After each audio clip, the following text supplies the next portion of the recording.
Bon alors chers amis, celui qui était super fort, etc., numéro un en fait, ça fait même pas 2 mois qu'il est sur la plateforme, ok? Il a 54 jours d'affilée, donc effectivement il est super au taquet, etc., il a un score de fou, mais c'est relativisé sur le fait que c'était sur 2 semaines. Alors, je me cherche pas des excuses, je vous avais annoncé que vous pourriez vous moquer de moi, ben, vous pouvez vous moquer de moi si vous voulez, et je n'ai pas pris le temps d'essayer de combler mon retard. Donc cette semaine, j'avoue que cette semaine, là mon numéro, ça, je suis en train de me dire. Cette semaine, ben, je suis 17ème, voilà. Et je crois que c'est fini, hein. Je crois que ouais, c'est ça. Parce que là, je suis dans une nouvelle ligue, parce que je suis à zéro. Donc c'est ça. Voilà, donc j'ai pas réussi. Voilà, ça arrive. C'est aussi pour ça que je vous montre ça, parce que ben voilà, des fois on veut faire des choses et on n'y arrive pas. Après, encore une fois, c'est pas pour chercher des excuses, mais moi je préfère réussir à faire 245 jours sans arrêt plutôt que de m'arracher sur une semaine ou deux en fait. D'accord? Parce que la compétition, c'est pas avec les autres qu'il faut la faire. Ça, je vais pas vous mentir, j'aurais préféré avoir le temps et terminer premier, bien entendu. Ça, c'est un bon stimulant, etc. Mais il se trouve que très sérieusement, cette semaine, c'est mal tombé. Voilà. J'étais pas dans le mood sur ça, je suis en train de faire d'autres choses en même temps. Voilà, donc ceux qui veulent se moquer, moquez-vous dans les commentaires, ça vous fait plaisir. Et puis ceux qui veulent apprendre que l'humilité, c'est ça aussi, c'est de savoir que, bah, en fait, faut pas se laisser avoir par les vanity metrics. Terminer premier, c'est une vanity metric, c'est-à-dire c'est une mesure de la vanité. Tenir la plus longue série sans interruption, ça, c'est du travail régulier. Et c'est ça qui vous fera progresser. Ok. Bon allez, aujourd'hui on est parti pour le russe. Давай, давай, давай, друзі. Я работаю в офисе. Запитаю, работать, le verbe travailler. V, c'est la particule pour dire que c'est à l'intérieur. Et officier, c'est the office. Он не хочет работать в офисе. On не хочет работать в office. Он не хочет работать в офисе. Bah, au passage, vous remarquez que V, quand il est suivi d'une voyelle, on le prononce comme si c'était un seul mot. On не хочет работать в офисе. Donc, хочет, ça veut dire vouloir. Не, c'est la négation. C'est la même racine que niet. Et on, c'est he. C'est la troisième personne du singulier masculin. Donc, ça veut dire qu'il ne veut pas travailler au bureau. Мы еще не в офисе, но уже близко. Мы еще не в офисе, но уже близко. Donc еще c'est l'équivalent en anglais du yet. On n'est pas encore au bureau, mais on n'est pas loin. D'accord? No c'est mais. Alors, we are not yet in the office. D'ailleurs le yet il pourrait être après mettre we are not in the office yet. Ça marcherait aussi. But already close. Близко c'est close near. Близко. D'ailleurs ça se dit plus близко. Et уже c'est already, déjà. Уже. Вы на нашей стороне. Vous êtes dans нашей стороне. Donc là c'est une question. Are you our... C'est bizarre. Стороне. Oh, are you on our side? Est-ce que vous êtes de notre côté? Est-ce que vous êtes avec nous en fait? Are you on our side? В вашем городе есть театр. В вашем городе есть театр. Alors, Vachem, c'est... voilà, j'ai mis... Voilà, you. Город, c'est la ville. C'est pour ça que vous avez des villes comme par exemple Nijni Novgorod. Nijni Novgorod, qui est la, je crois, la quatrième ou la cinquième... attendez, première c'est Moscou, Pétersbourg. Troisième, Novosibirsk. Quatrième, je sais plus si c'est Yekaterinbourg, Nijni Novgorod ou Kazan. Je crois que c'est Yekaterinbourg, Nijni Novgorod qui est cinquième et Kazan sixième. Alors, vous me corrigerez dans les commentaires si je me suis trompé. Bref, Gorod, c'est pour ça. Vous avez aussi Novgorod. Et d'ailleurs, il y a Nijni Novgorod et Novgorod. Et Nov, c'est nouveau. Donc Novgorod, c'est comme la nouvelle ville en fait. Ok. Ist, c'est le verbe être, même s'il est beaucoup moins utilisé qu'en français ou en anglais par exemple.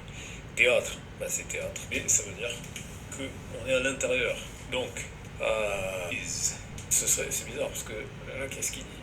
Ah ouais, is there, c'est parce qu'en français on dit il y a. Is there a theater in your city? Y a-t-il un théâtre? In your town même.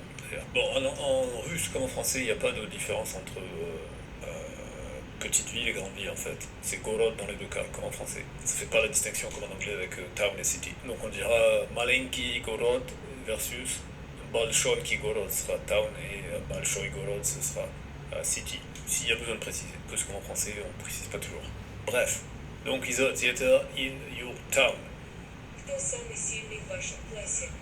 Кто самый сильный в вашем классе? Кто, c'est l'équivalent de who en anglais, donc c'est qui. Donc ça commence par who. Самый Silni. Silni, c'est la force. Bachem classé. Donc, Bachem, c'est your class. Donc, qui c'est le plus fort, en fait.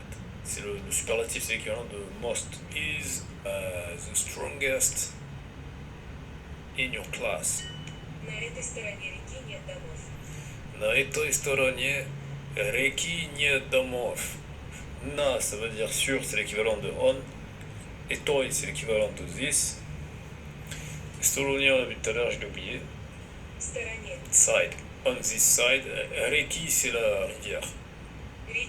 Par exemple, à Saint-Pétersbourg, la rivière s'appelle la Neva. À Moscou, je ne me rappelle plus le nom du cours d'eau. Donc, il y a Domov qui parle à la maison, en fait. Il n'y a pas de maison. Il n'y a pas de maison du côté de ce côté de la rivière, en fait. No houses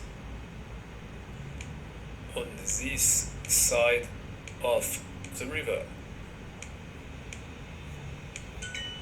Возле площади две автобусные остановки.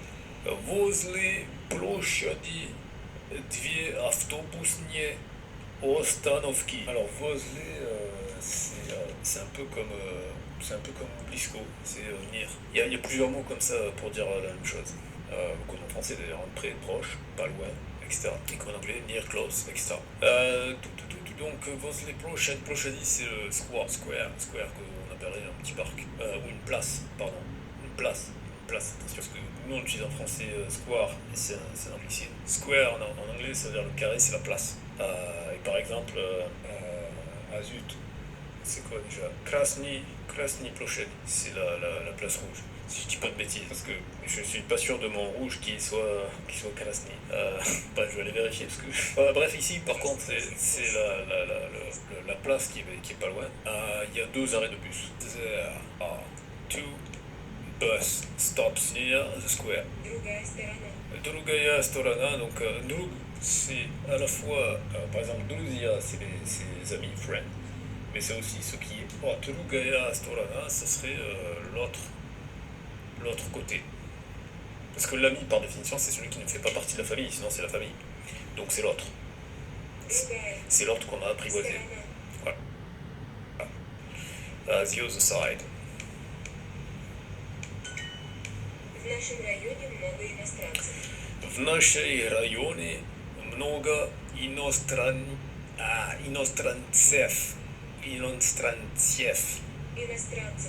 Иностранцев. Donc là, c'est littéralement les étrangers. Parce que strana, c'est le pays. Et inos, c'est le préfixe privatif. Ça vient du grec. Hein. Donc qui n'est pas du pays, en fait. Donc étranger.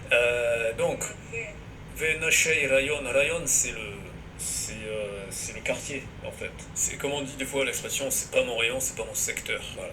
Donc c'est dans ce sens-là que ça vient. Et Nachei, c'est notre. Donc dans notre quartier, il y a beaucoup d'étrangers, en fait. There are a lot of foreigners in our district. Автобусная остановка. Автобусная Ostanovska. Alors c'est un truc avec les arrêts de bus. Bus stop. Le bus stop. Автобусная Ouais, voilà. остановка. Ouais, c'est un seul truc. C'est juste que je sais pas quel cas, parce que vous savez, en russe, il y a les déclinaisons et je sais plus en quel cas c'est. Donc c'est pour ça, parce que c'est autobus, puis après ils ont rajouté un truc. Voilà. Ресторан в другом месте. Pour les cas, moi je les ai jamais appris. Et j'avais pris un cours sur Udemy par un américain il avait appelé ça Russian Made Easy, et il avait donné une technique que je trouve qui est super efficace et que je vous la donne, c'est d'apprendre les cas à l'oreille en fait.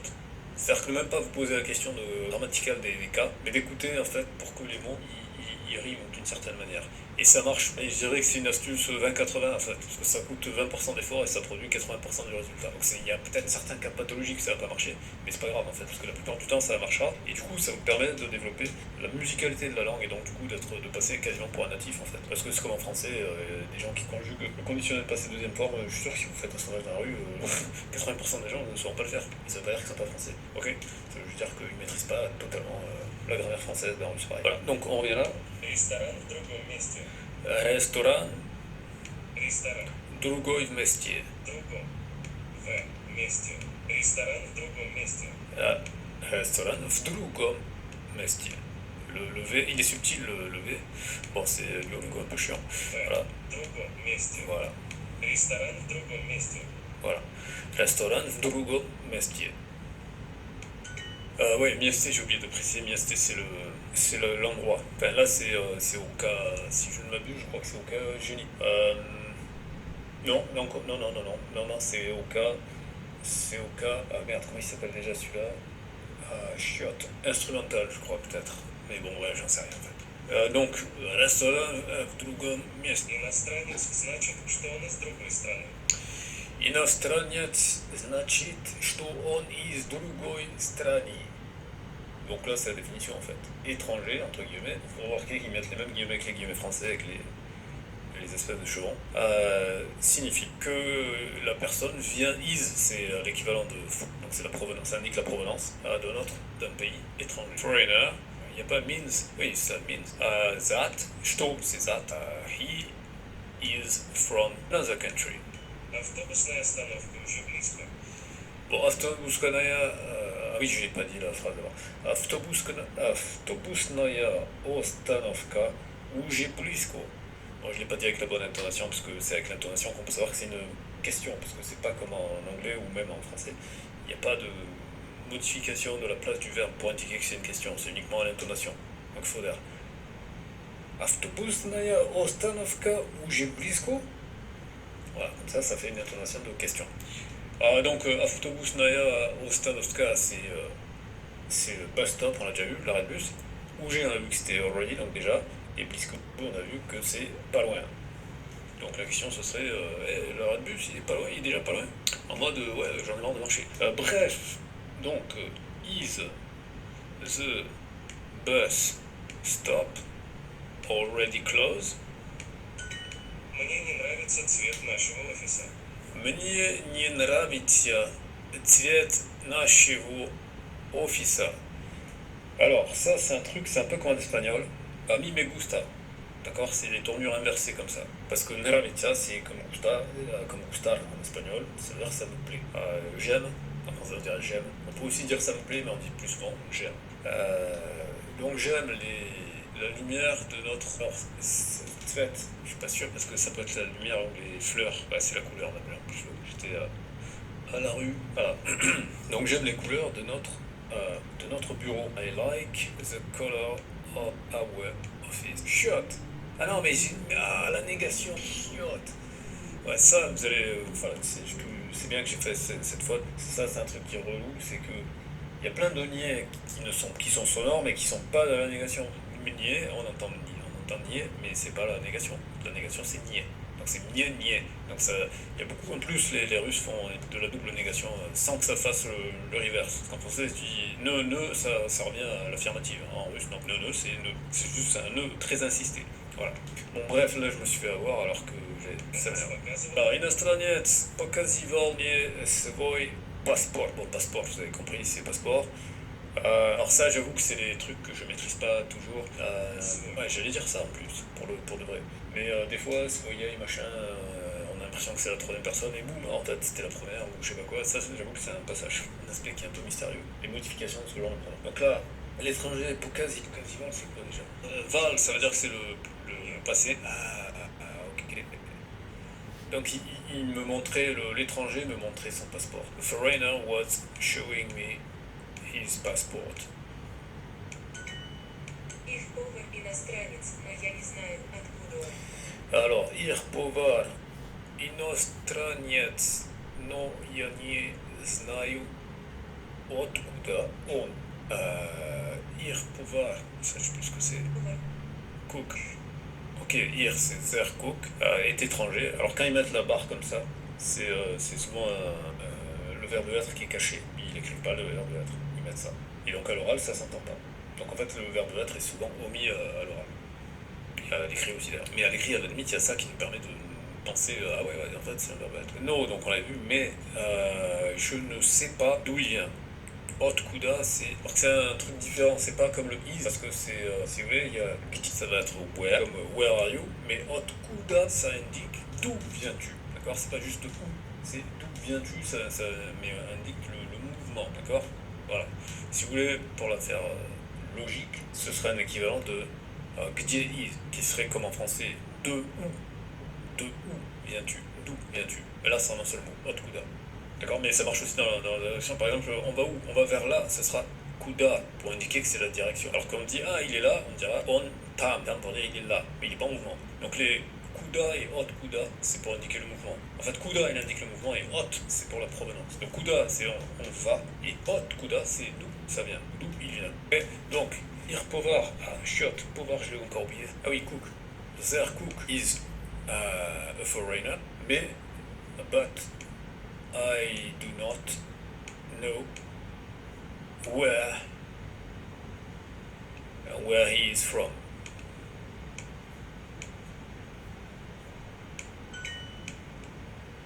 Мне не нравится цвет нашего офиса. Bon, ben là, on va refaire la correction de l'autre. Donc, I don't like the color of our office. Et voilà. Eh ben, dis donc. Voilà, donc aujourd'hui, j'en avais fait déjà un petit peu ce matin, je crois. Voilà, et donc je crois que j'en suis à 245 ou 246, je sais plus où est-ce que je m'étais arrêté. Voilà, donc ça fait que semaine sans faute. Voilà. Semaine prochaine, enfin dès demain en fait. Je pense que je vais continuer avec ce truc-là. Ou alors, je vais vous montrer d'autres applications. Alors le truc c'est que Duolingo, comme j'ai la version gratuite, j'ai aucun problème à vous partager parce que c'est la version gratuite. Donc tout le monde peut y accéder gratuitement. Mais Linguist, j'ai le plan payant. Donc je pourrais peut-être vous montrer vite fait un extrait, mais je peux pas vous montrer comme ça, faire des vidéos tous les jours avec Linguist, ce serait abusé. Voilà. Donc où est-ce qu'il y a mon truc pour mes stats? Je vois pas mes stats. Ah oui, voilà, c'est la 245. Voilà. Donc je verrai, mais j'ai eu une petite surprise, voilà. Donc je vous en dis pas plus, et je vous dis à demain pour une prochaine vidéo. Et donc demain ce sera l'allemand, par contre, le rythme c'est le même. Donc je rappelle, le lundi c'est l'allemand, le mardi c'est l'arabe, le mercredi c'est le chinois, jeudi c'est l'espagnol, vendredi c'est l'hébreu, samedi c'est le portugais, dimanche c'est le russe, et il y aura des petits bonus comme le japonais, le polonais, le suédois, le zoulou, le coréen, et ainsi de suite. Donc il y a des petites surprises comme ça en bonus, mais je ne préviendrai pas quand elles arriveront.